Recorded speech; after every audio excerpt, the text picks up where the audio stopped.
Hello everybody, and welcome back to Uncertain Release, and today we're going to talk about Mach 4 thirds.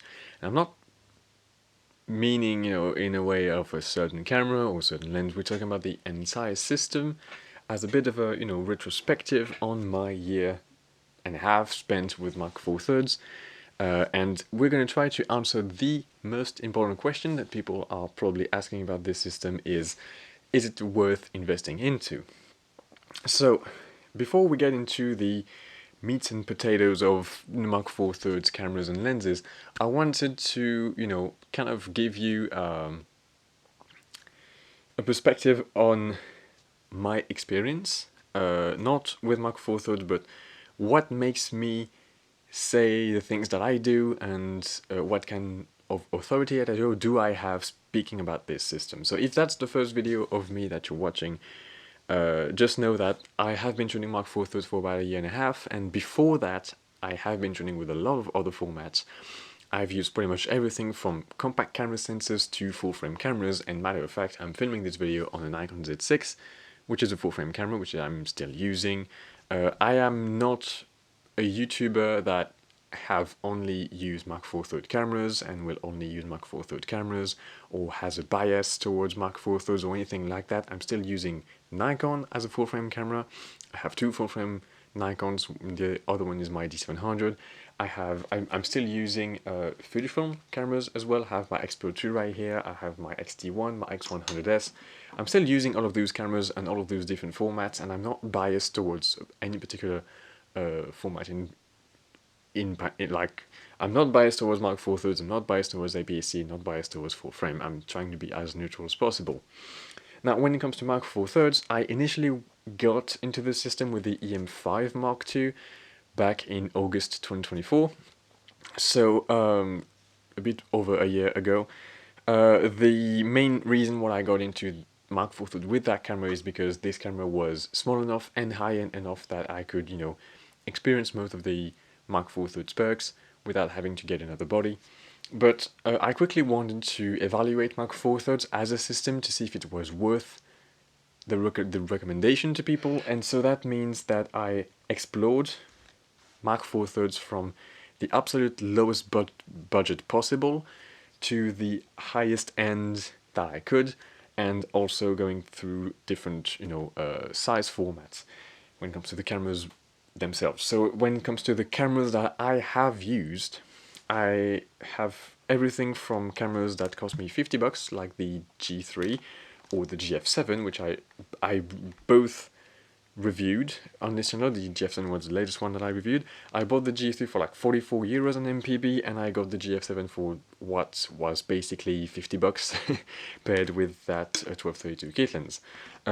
But those cameras represent, the budget end of Mark 4 thirds to me. One is kind of a full-featured budget camera with a fully articulating screen, full shutter viewfinder, nice controls and everything. And then the other one is the cheap pocket camera that you can pair with a nice little lens and literally stick in your pocket. So those cameras are well worth the experience, I think, to be able to evaluate the system fully. I also experienced what I would call the mid-range bodies. So I already talked about the EM5 Mark II right here, but I also got the EM10 Mark II, which is very similar in a lot of ways. I reviewed both of those cameras again, if you want to know more about them. And when it comes to the high end, I have, not the last video, but the video before that, I reviewed the EM1 Mark II, and I said in that video that the EM1 Mark II is basically my main camera nowadays for most of my video work and photo work, no matter if it's like a landscape job or a portrait job or a corporate event work, whatever it may be. The EM1 Mark II is generally the camera that I reach for. And yeah, just go watch that very long video that I made if you want to know more about the EM1 Mark II as well. And there is the only camera that I haven't reviewed yet. I plan on doing so, I guess, but that's the Lumix GX8, and the reason why I haven't reviewed the Lumix GX8 at all for the moment is that because that's not my camera. This is my dad's camera. He has had that camera since January 2025, so it's not like it's a very long possession of that camera, but yeah, it's a decently high-end camera. It's a weather-sealed magnesium alloy body, etc. Nice viewfinder, great controls, blah blah blah. You get the idea. It's also still a pretty expensive camera in a lot of ways. So, uh, yeah, it's a higher-end Lumix body. So I got the higher-end flavor from both Olympus and Lumix. So, yeah, I guess that's. I haven't used that camera a ton because I've used it a little bit on and off because that's my dad's camera, but yeah, I have had the occasion to use it. When it comes to lenses, the story is very much the same thing. I started with budget lenses. I started with small, generally pancake-sized lenses like the 14mm f2.5, the 20mm f1.7. I got the 12-32mm kit lens. Then I stayed with the small confines of small lenses from Micro Four Thirds. So we have the 35-100 here and the 45-1.8 here. And then when I got the M1 Mark II and I allowed myself to lean a little bit more into Mark Four Thirds, I sold a couple of lenses on one system and managed to score nice deals on great lenses that I've been using since. And the first one is my 75-300 for like everything that's like long telephoto action stuff. Then I got my 12-40 f2.8. That's the version 2 from OM System, which is very similar to the version 1, but I got it for cheaper actually than the Olympus version, so quite happy with that one. And the latest lens that I got in Mark Four Thirds is that 75mm f1.8, which is my dedicated portrait shooter, and every time I need to have like a detailed shot of something, this is generally the lens that I get. So yes, this is pretty much an overview of all the Mark Four Thirds gear that I've used in the last year and a half. I'm not saying that I'm using every lens or every camera on a daily basis, but I'm using all of them regularly, or at least as regularly that I can, so to have the most information possible about that system to make this video. So this was the introduction to what I've used, what's my perspective on things, whatever. Now let's answer the most important questions that are about Mark Four Thirds. The first one is, how is the image quality? Is the image quality of Mark Four Thirds cameras and lenses going to be a problem compared to other systems? And generally the point of comparison when we're talking about image quality from Mark IV, Micro Four Thirds cameras and lenses is going to be with full frame. And I can compare that to full frame because I have a modern full frame mirrorless camera which is filming me. So my opinion about it is that yes, there is a difference. You will see a difference in noise levels, in dynamic range, and in depth of field.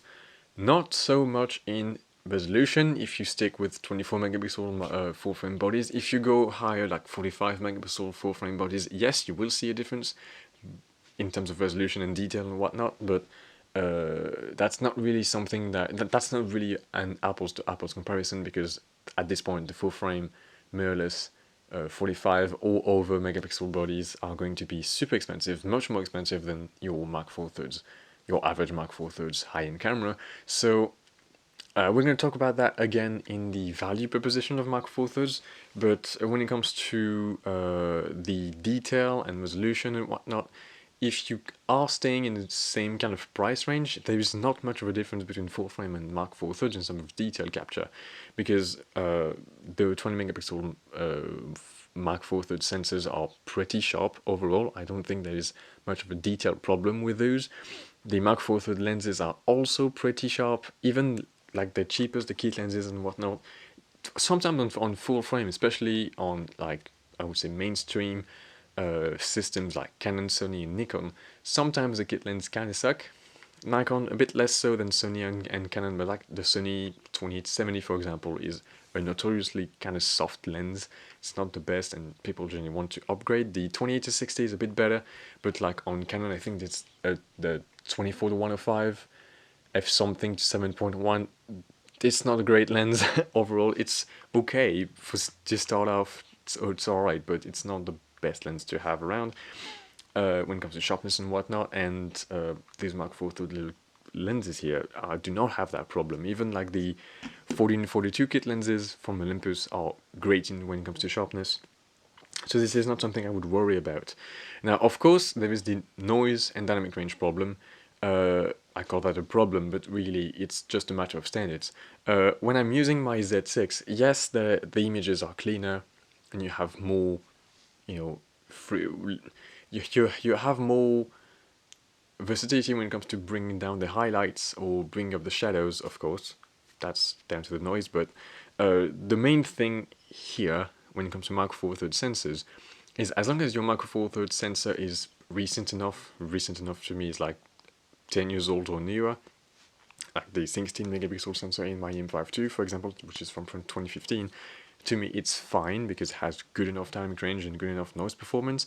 But if you go older than that, like the G3, for example, which is from 2011, still 16 megapixel sensor, but you have an older version of it made from Panasonic and not Sony, and that means that you have low dynamic range, higher noise, and when the EM5 II is okay for pretty much everything that I do when it comes to image quality, the G3 is not. It's just at that limit of what I would accept for a camera, and it's really not far, but it's still not reaching my image quality standards, in my opinion, whereas the EM5 Mark II does. And when it comes to the newer 20 megapixel sensors, I mean, if you want more information, go watch my EM1 Mark II review, but I've talked about the image quality of the EM1 Mark II and the 20 megapixel sensor in the EM1 Mark II in my review video, and I've used that camera for low light stuff, for high pace stuff when you don't have a ton of light to work with, and the noise levels of that sensor, that was completely fine. I had no problems with that at all. And the main issue, I would say, is that you have a bit low dynamic range, but again, I can't remember a situation in which the dynamic range was a limitation when I used the M1 Mark II. If you know what you're doing with these cameras, if you learn the sensor and how it works well, it will not be a problem. It can be a bit more of a problem if you go for an older 20 megapixel sensor. This is the IMX272, which is a newer 20 megapixel sensor that was released.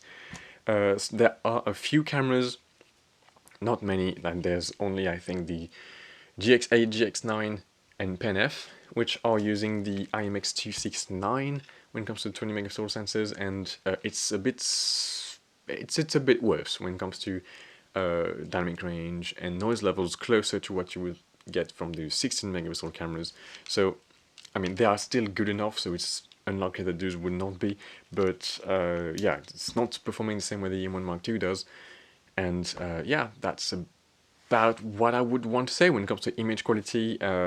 That's not a problem. If you're okay with, I don't know, not having to pull up your shadows 5 stops or pull down your highlights 3 stops, these cameras have perfectly adequate dynamic range, and when it comes to noise levels, if you know what you're doing and if you know how to use those very good stabilization systems, you will generally be fine. Now, are they better than my Z6 in low light? No, they're not. I'm having trouble going to ISO 12800 on my EM1 Mark II when it comes to noise levels. On my Z6, I can rip at ISO 51200 and not having much of a problem, and in fact having lower noise than the EM1 Mark II at 12800. So that's not really a fair comparison, I would say. But at the same time, it would be silly to say that the full frame cameras are not advantaged when it comes to low light performance and things like that. So, yeah, when it comes to image quality, I think the cameras are fine, but they have limitations that you need to know. And if you are not someone that is experienced already with the full frame cameras, I think it's not a problem. I think these cameras are fine for pretty much everybody. And the only thing that you would want, and that pulls ahead on the bokeh stuff, like the shallow depth of field stuff. A lot of people are saying that full frame is the only way to go because other systems like APS-C or Mark IV Thirds are looking like you have no depth of field and like you have no 3D pop effect or whatnot. This is complete bollocks, okay? You are able to do shallow depth of field stuff with Mark IV Thirds just like you are with APS-C, and sometimes the depth of field problem is more on the side of full frame than it is on the side of Mark IV Thirds. With with Mark IV thirds, I don't have to close my lens nearly as much if I want to have longer depth of field, and most of the time I can just let the camera rip wide open and the depth of field is adequate, and I don't have to open wider or close the lens. It's just generally the good amount of depth of field. This is something that I see typically with my 20mm f1.7 or my 75mm f1.8 at the working distances that you are used to work with those two lenses. You generally can shoot wide open and that's good enough.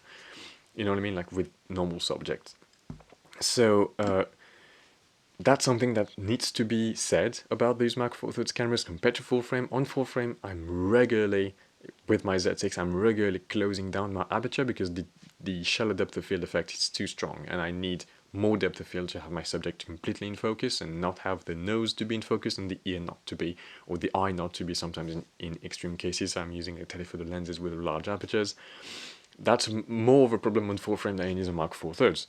And to me, it's more of an advantage to have that smaller sensor and be able to shoot wide open no matter the consequences, because because you have nice looking images in the end. You still have that depth of field effect, and it's if you are not a camera nerd or if you're not someone looking specifically for that, the lack of shallow depth of field of the Mark IV those cameras is not going to be seen at all. What people want to see is like just a blurry-ish background. It doesn't matter if the background is completely obliterated or if it's just slightly blurry.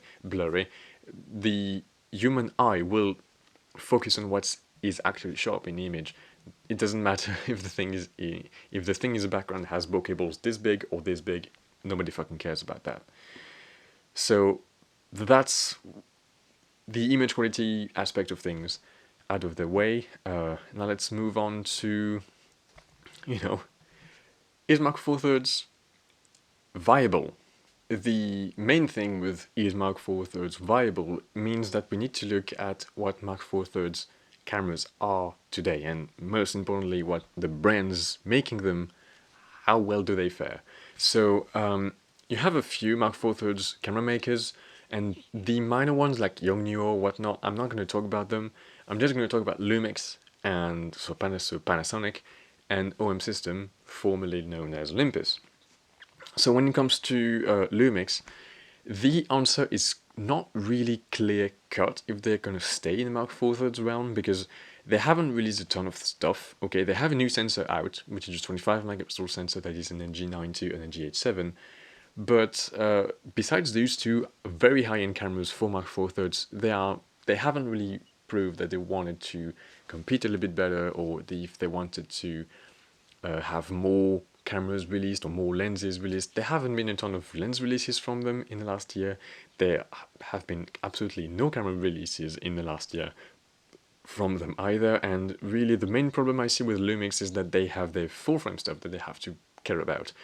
They have the S9, the S5 II, the S5 IIX, the S1 II, the S1 IIe, and the S1 R2, and all of those cameras are fairly recent, and besides maybe the S5 II, which is the oldest one, and all of those cameras are pretty well received. They have great specs, they have a ton of S-line L-mount glass to go with it. Like, to be completely honest with you, I think Lumix is focusing a lot more on full frame than they are on Mark IV thirds.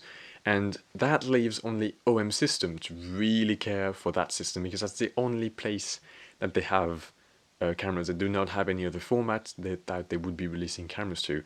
They only have Mark IV thirds, and what OM System is doing is, in my opinion, they are carving out that outdoor camera niche, which is a good strategy, because if you look at the numbers, OM System has been increasing their revenue in like the couple of years that they have since their separation with Olympus. So that strategy seems to be working, and they have a couple of cameras that are pretty high performance, like the OM1 Mark II is a high performance camera.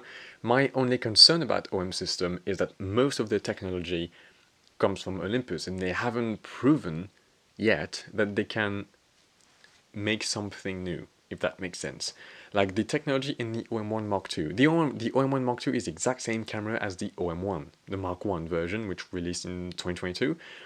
And that camera was supposed to be the EM1 Mark IV. It even has the Olympus badge in the front. So the processor technology, the new menu system, the new autofocus algorithm, and etc. that came with the OM1 initially are all coming from hand down Olympus R&D. That OM system just took all of that, put that in that new OM1 camera, and called it a day. And the problem with that is that they haven't been really releasing anything new since.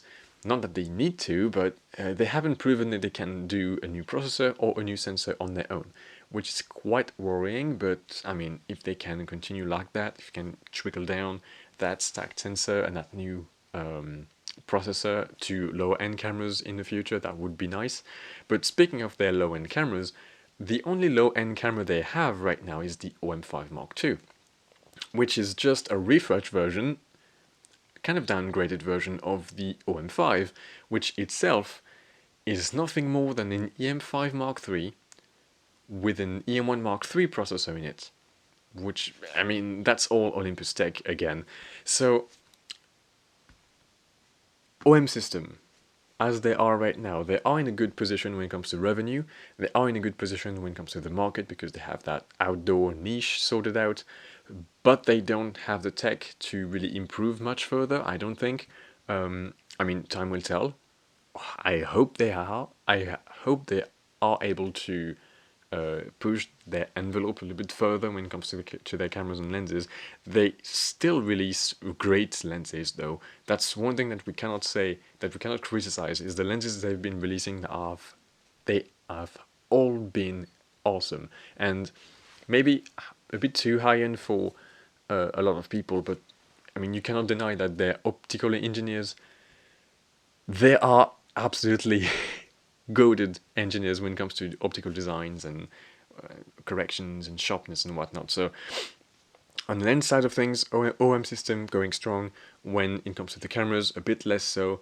Cameras like the OM3, for example, feel like a patchwork of a lot of things of other cameras like the EVF from the OM5, the processor and sensor from the OM1 Mark II. Just assemble that into a smaller camera.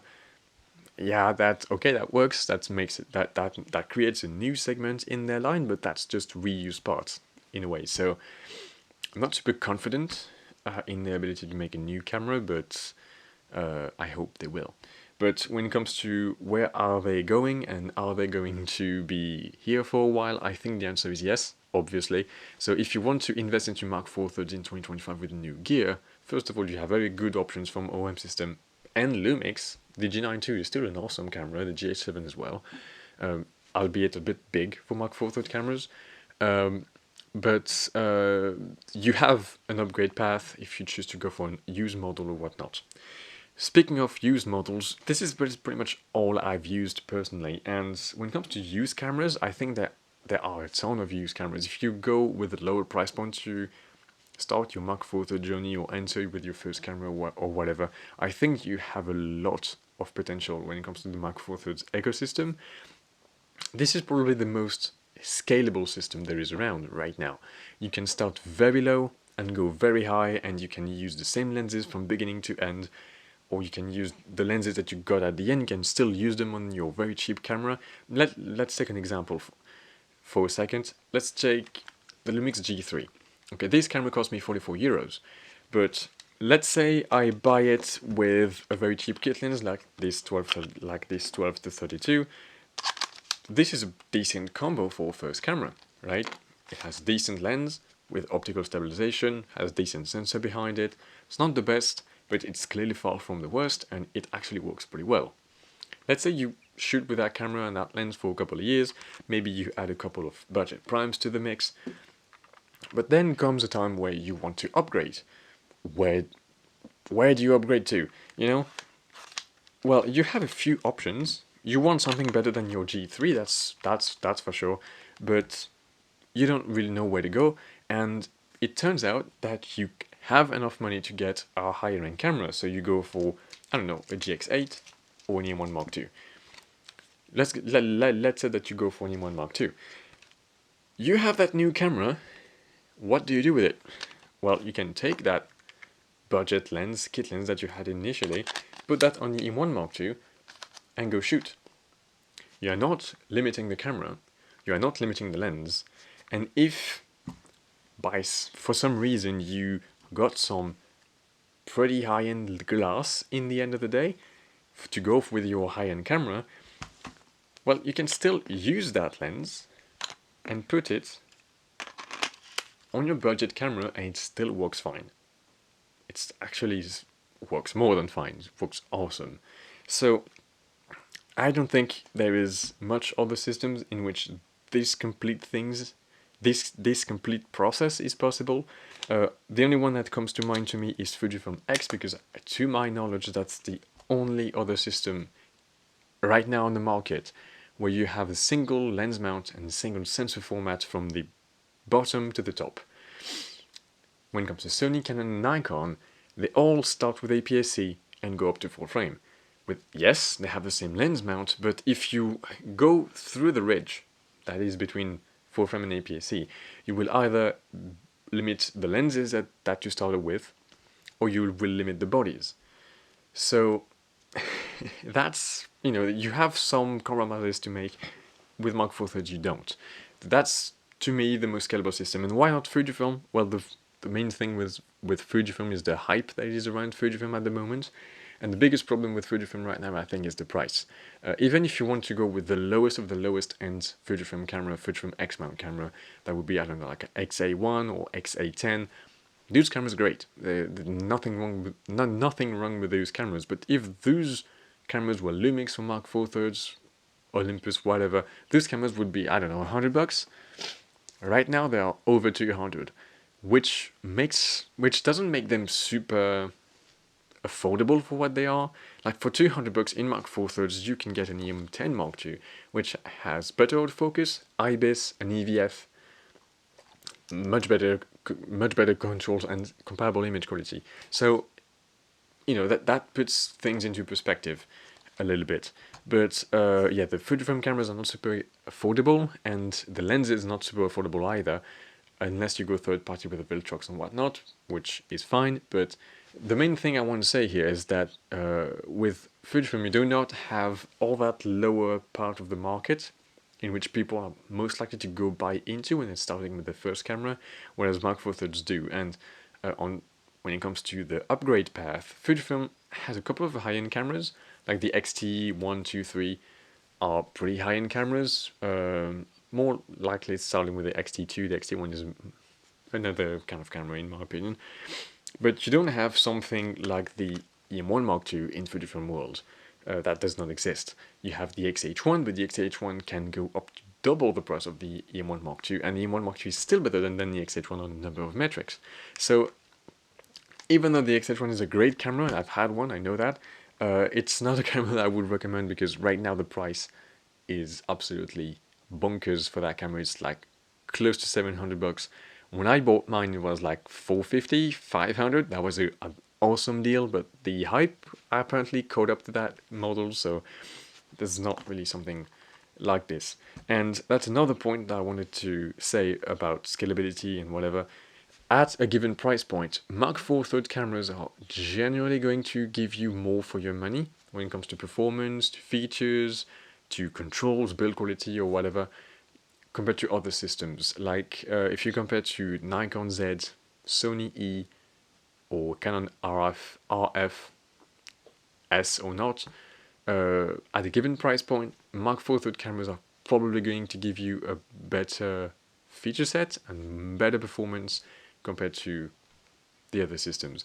So if I want to take an example with the M1 Mark II again, because that's what I know, the M1 Mark II, if you want to get one today, you can get one for like $450, which is a good deal in my opinion. It's a great camera for that amount of money. But if you want to get a 450-ish camera body on Nikon, the only one that is available is going to be either a Z30 that doesn't have an EVF, no IBIS, no weather sealing, or a Z50 which has weather sealing and EVF but no full articulating screen, no IBIS, worse autofocus, worse burst rate, similar kind of video, Like, it's going to be a worse camera with a smaller battery, single card slot. This has large battery, 2 card slots, great weather sealing, great controls.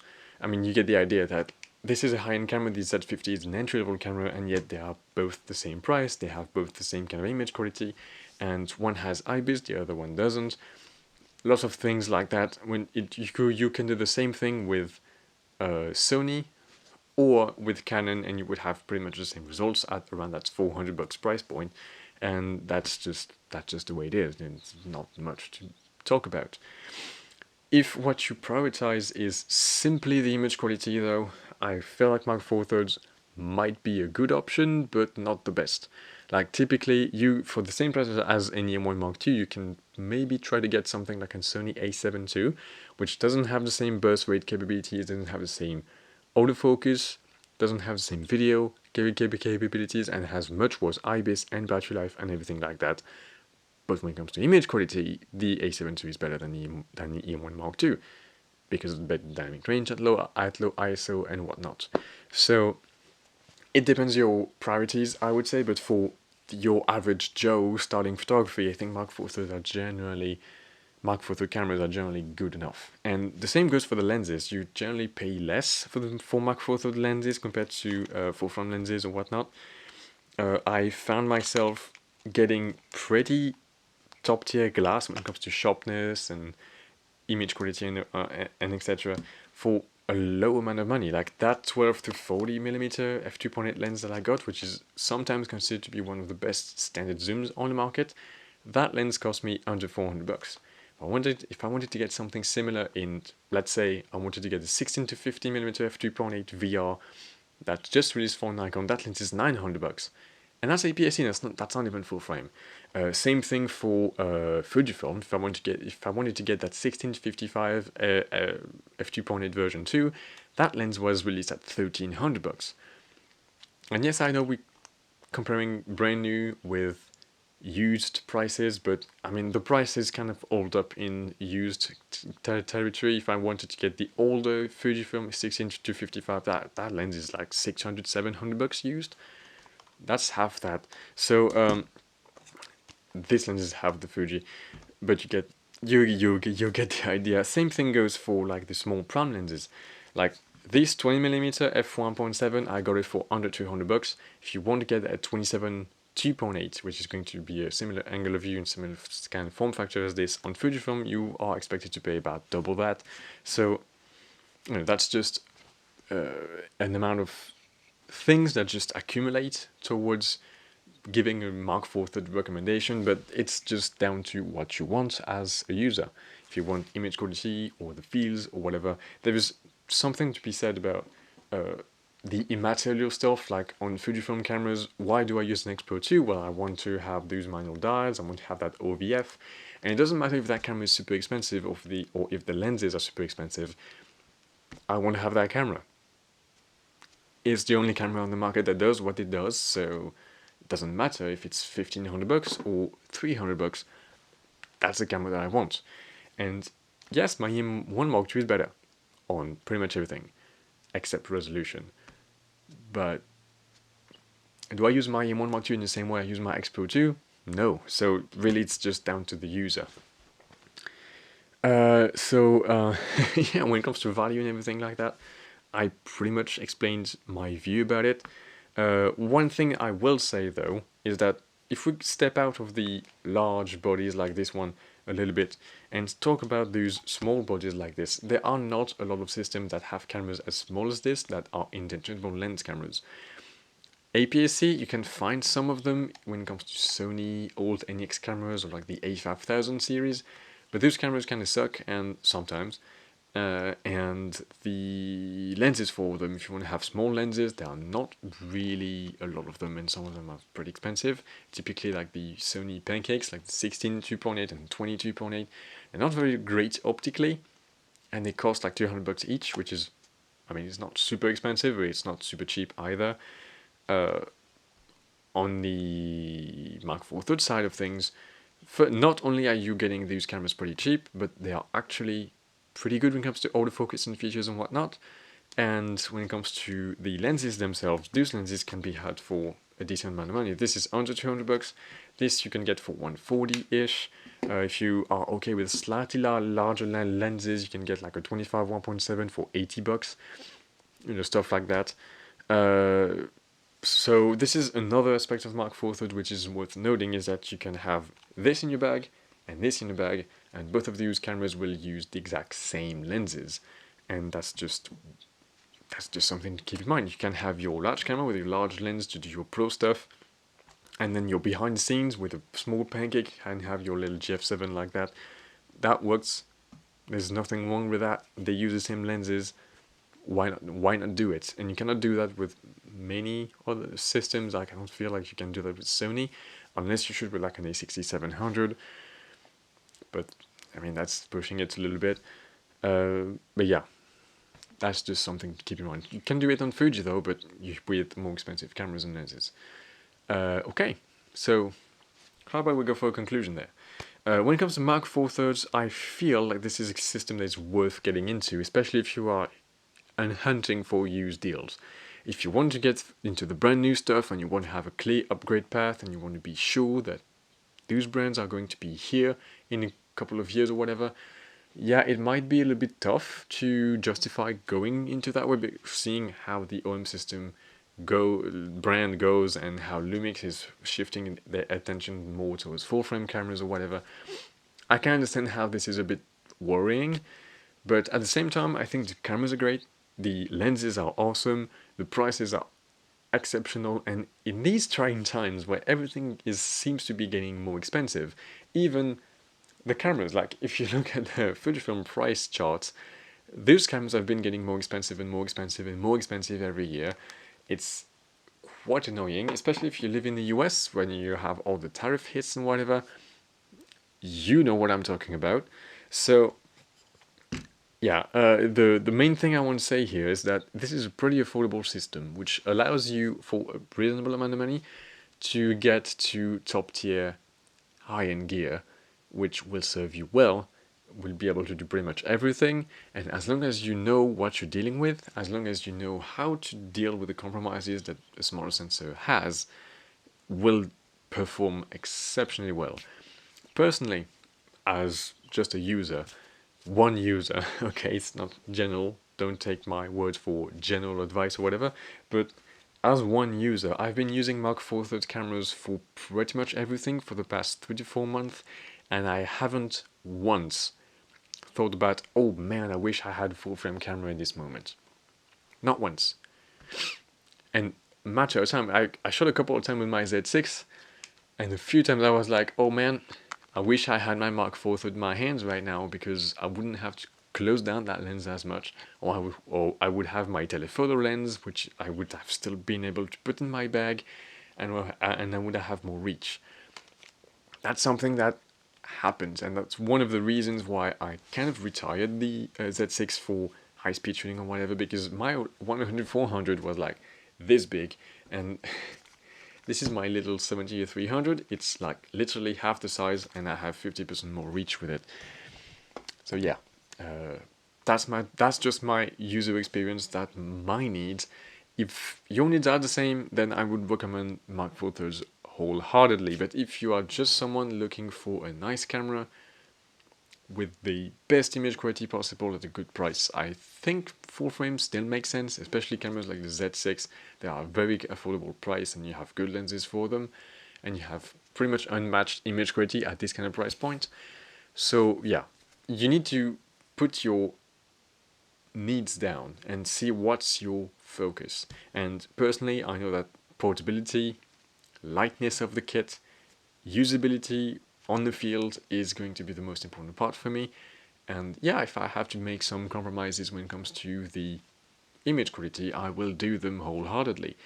And matter of fact, I haven't had to do much of them because, well, as I said, and as I explained in my M1 Mark II review, the image quality compromises that I had to do were fairly minor, if not non-existent.